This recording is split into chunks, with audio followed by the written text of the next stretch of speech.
welcome to Cat's Cradle Forge. Alright, before we get any further into the video, I'd like to make a massive shout out to S&S Smithing. Make sure you subscribe and hit that bell. You will not regret it.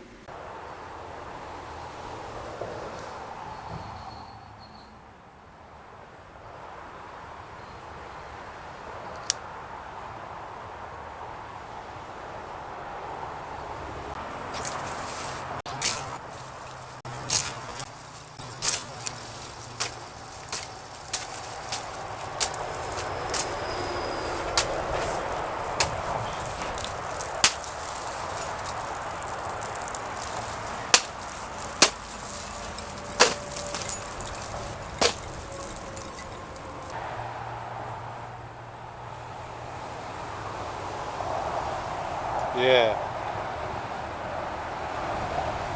it performs pretty well. I mean, the nut wasn't even tightened. Now it's slippery.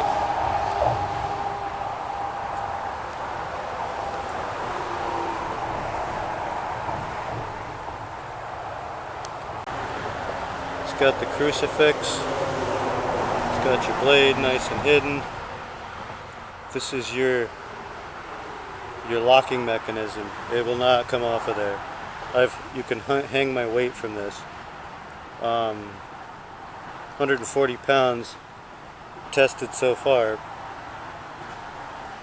Now you can either go like this if it's loose. See, if this is tight and it won't come out, you just press down here on this little part. It'll push the blade out. You can grab it with your fingernail so you not get slashed, and boom. And then you just simply turn that in. I mean, you can really crank it hard to be super safe, but that normally doesn't go anywhere. As far as how durable this locking mechanism is how it's designed, we are going to test it at the end of the video. But first, we watch how I constructed this mostly.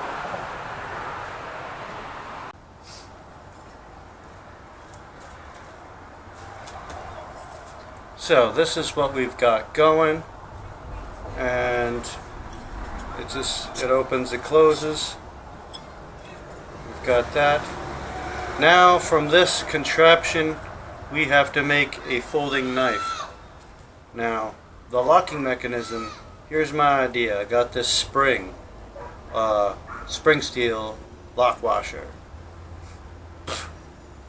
The bugs. Somehow I'm going to make it perfectly fit in a groove where it snaps in, where you can see the little gap. You can turn it, and when you turn it here you can open it up and then turn and lock it.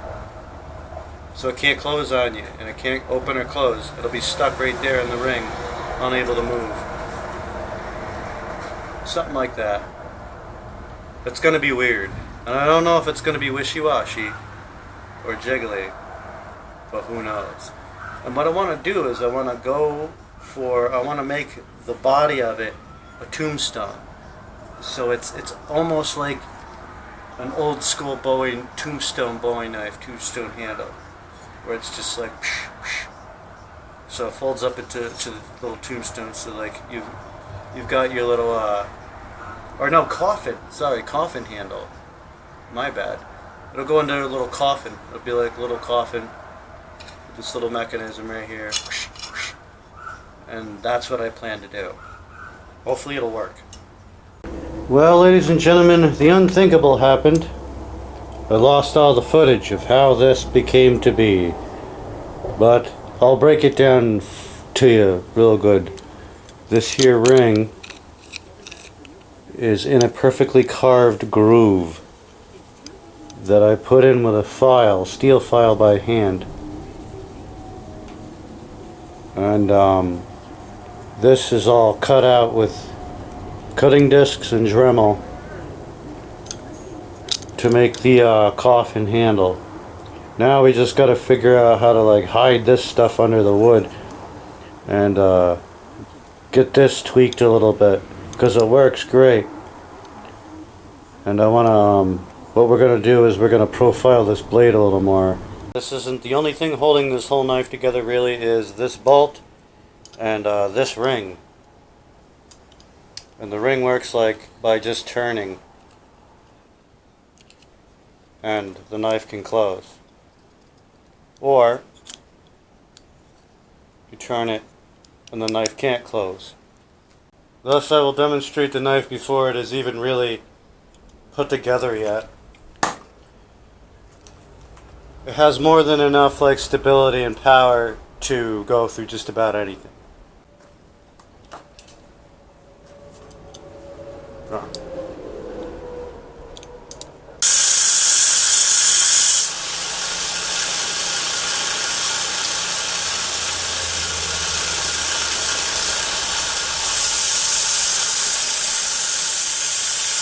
Alright, so I took this pin out. I got this little profile. I'll finish it up with a file. Took the pin out of here, and as you can see, the blade can't come out even with the pin out until you turn this to the position. Then it comes right out.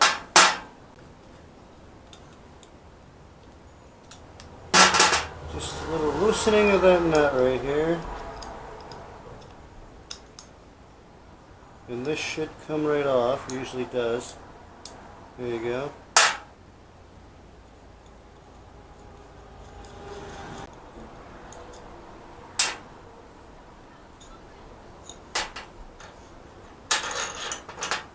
Alright, now we gotta think about the inside, because we can't have the blade hitting.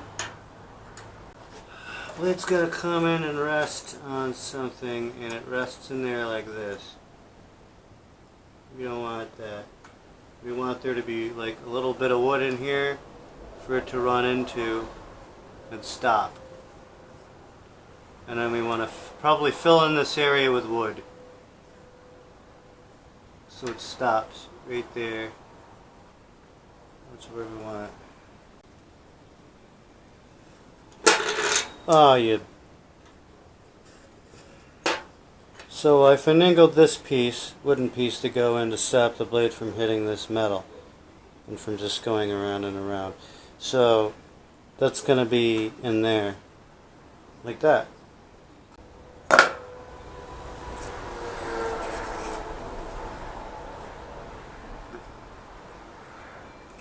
So we're going to need 2 of these.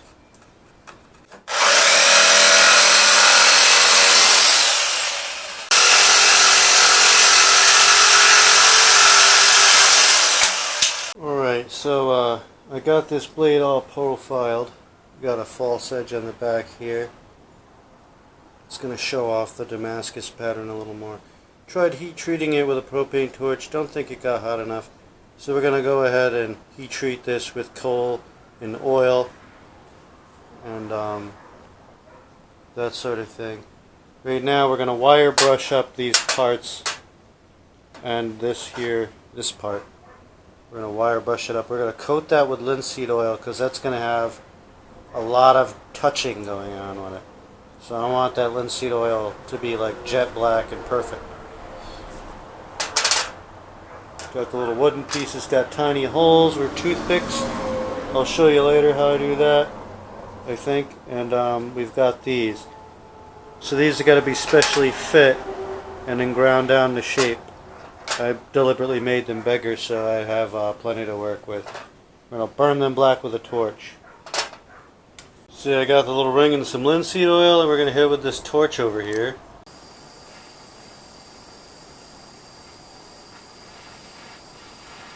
Come on, camera, don't die, battery. Don't die, battery.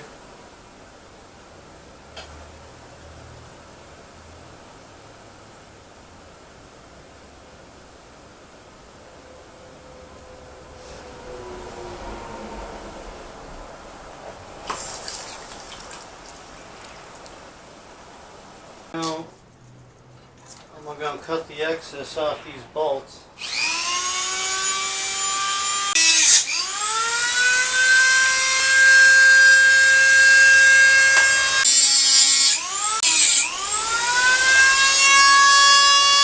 Now what I'm going to want to do is shave this down as far to here as possible and have them still function.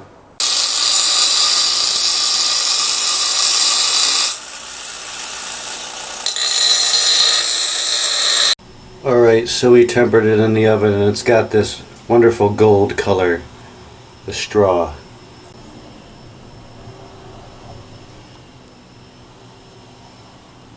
This is all linseed oil and black. And we got the little holes drilled and these filed down. Now I'm going to glue these wooden pieces on. I bored some holes in there to make them fit. And we'll go from there. Alright, so we got this as sanded as possible. Okay, we're going to dip this in the ferric and see what we come up with. Alrighty, so we've etched it. And when I did, I discovered there's a small crack in it right here. That didn't show up before, I didn't notice. Got a little toilet paper stuck to it. And came out pretty good. I'm almost to the layer of nickel underneath, so it's like scatter shot. And then these big presented lines. So, one thing I noticed, like right here, this one line where it's lighter. And I sanded down several times and redid it and cleaned it with alcohol and it just keeps coming back. So I think that's somehow the heat treating line. I don't know how, because I swear to God I plucked it completely into the oil. Maybe I didn't.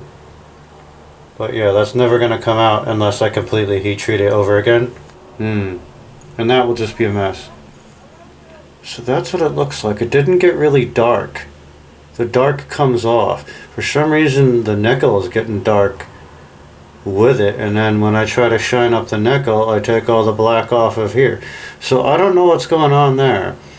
I mean, I've diluted my ferric way less than normal, and it still kind of like instantly turns black the second I stick it in there. So I don't know what's going on with that. It came out pretty cool. It's going to match the handle. I just don't like this crack. It's not going to affect the performance of this blade, but I mean, what a weird place for it to be. Right there. It must have been in there before, and it isn't a heat treating crack at all. It must have been where, like, damn. I must have cracked it when I was forging it or something, and just didn't, like, was under layers and I sanded to it.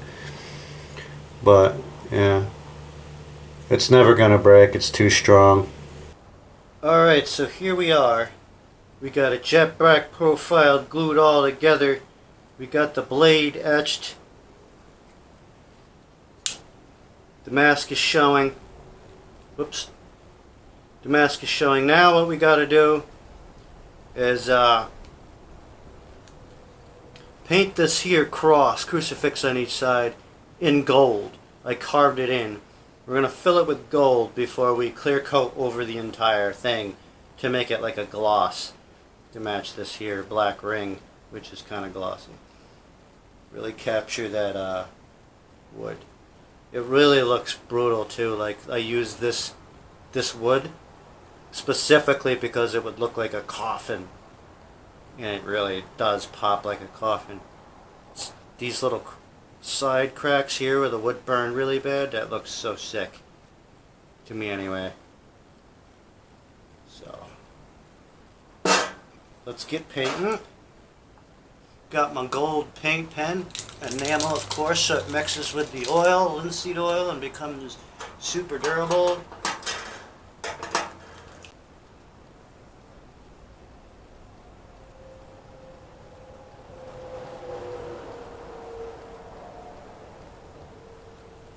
Now my paintbrush has polyurethane right in it that hardened to make it this really stiff needle that I can get into these areas without it floating up onto the edge and like going outside the lines, because I noticed that was a problem. Like no matter how steady my hand was, the paint, the little horse hairs just didn't want to cooperate. Mostly when I made Earl Portland's version of Sting.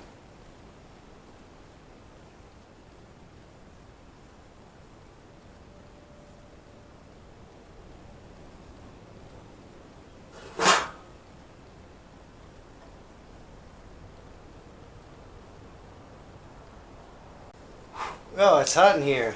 But, alright, that's done. Now we're going to go in, polyurethane it, and it'll be all complete. A little sharpening. See you in a second. Alrighty. We've got the cross in there. We've got it shiny polyurethaned. Looks like rough wood. I actually did that with the brush when I was putting the polyurethane on it. The wood's not actually that rippled. I had to do that with just like thickly coating it with linseed oil and brushing it with a hard brush to get it to have those tree bark lines. Now we're going to sharpen the blade I've had here because it got messed up wire wheeling it and etching it. Now we're going to give it a quick sharpening.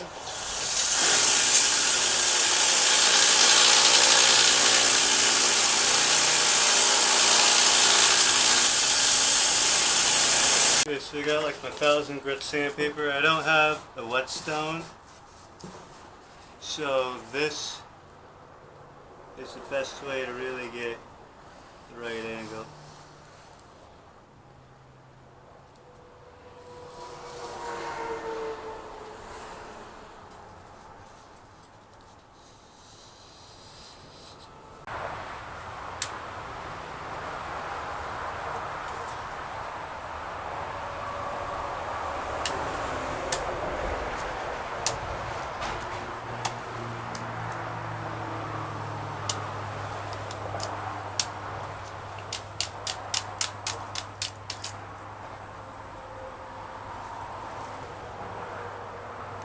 That holds up very good. Alright, so here we are in the shed. Let's take a whack at this here firewood. Just like right into the dry.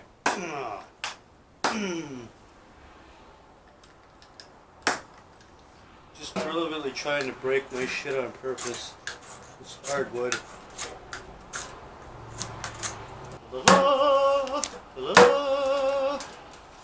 No breakage. Knife makers, you're gonna cringe, but I'm gonna have to baton a little here. Just for the hoo-ha of it.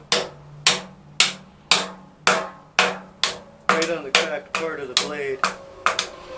It's so small I can't get it.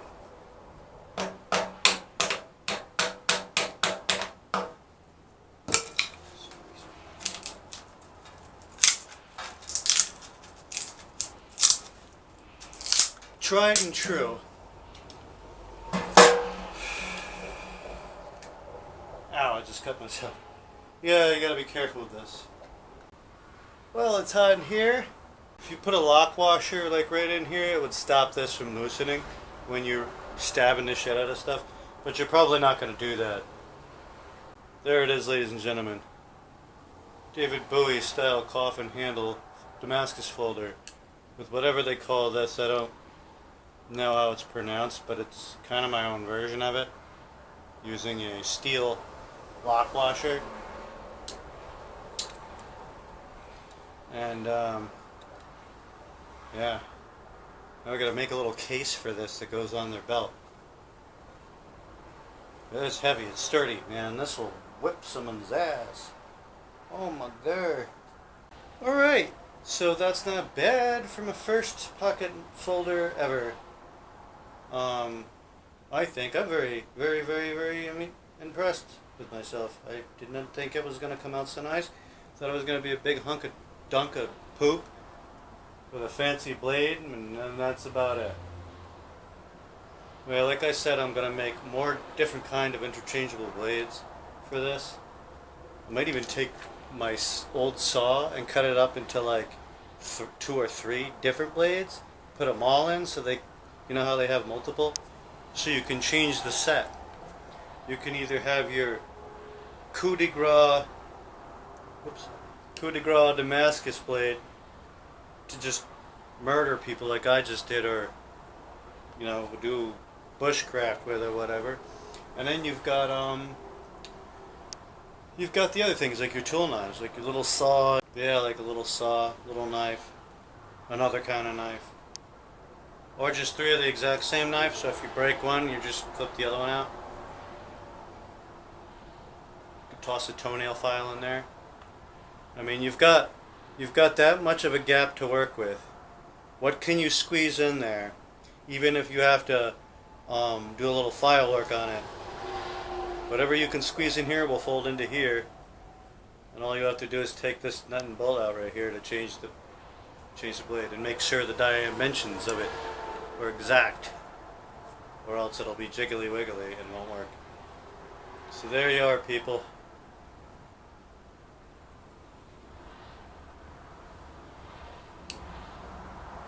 Shout outs to everybody that watches Cat's Cradle Forge. I love you guys. You're the loyalest strangers I've ever met. In fact, you're probably not strangers because you guys have been around so long. I'm actually starting to recognize the hundreds of different names. Maybe one day I'll know all of you so well. We'll all be like, start a family and move away somewhere. See you. See you later, guys.